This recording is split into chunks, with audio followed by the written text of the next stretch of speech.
আজকে একটা ভীষণ পার্সোনাল জিনিস শেয়ার করব।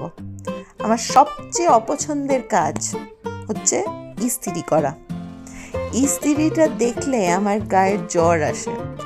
খুব সুন্দর আয়রন বোর্ড কেনা হয়েছে, ভীষণ সুন্দর স্টিমওয়ালা ইস্ত্রি কেনা হয়েছে, কিন্তু যত যাই হোক সেই ইস্ত্রিটা তো করতে হবে। জামা কাপড় স্তূপ হয়ে পড়ে আছে, কিন্তু সেই ইস্ত্রিটা তো তার উপর চালাতে হবে। কিন্তু ইস্ত্রি দেখলেই আমার ভীষণ কান্না পায়। কিন্তু কি করা, এবার আমারও ইস্ত্রি করতে ভাল লাগে না, আমার বরেরও ইস্ত্রি করতে ভাল লাগে না। তাই জন্য আমি ভাবলাম একটা জিনিস আমি আজ না বলে নয়।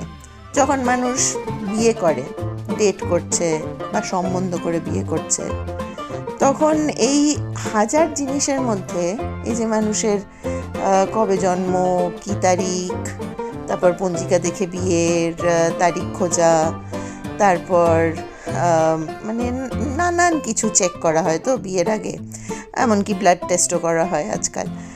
ভালো জিনিস, সব ভালো জিনিস, কিন্তু ভীষণ ইম্পর্টেন্ট জানা যে বর আর বউ কী কাজ করতে ভালোবাসে। এবার এটা কমপ্লিমেন্টিং হওয়া উচিত তো। এবার আমি যদি ইস্ত্রি করতে না ভালোবাসি আর আমার বর যদি বলে হ্যাঁ আমার ইস্ত্রি করতে ভীষণ ভালো লাগে, আরে পারফেক্ট ম্যাচ। যদি আমি বলি আমি বাসন মাজতে পারি না, সে বলে আমি বাসন মাজতে পারি, দারুণ ব্যাপার।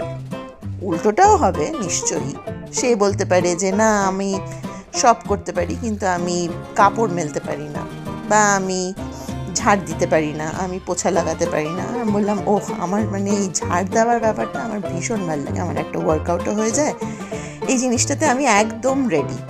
তাহলে তো মানে একেবারে কি বলবো, উলু পড়লো বলে মানে ভীষণ পারফেক্ট কাপল। এই জিনিসটা মানুষ কেন দেখে না? এই জিনিসটা তো দেখা উচিত। আপনারা কি বলেন?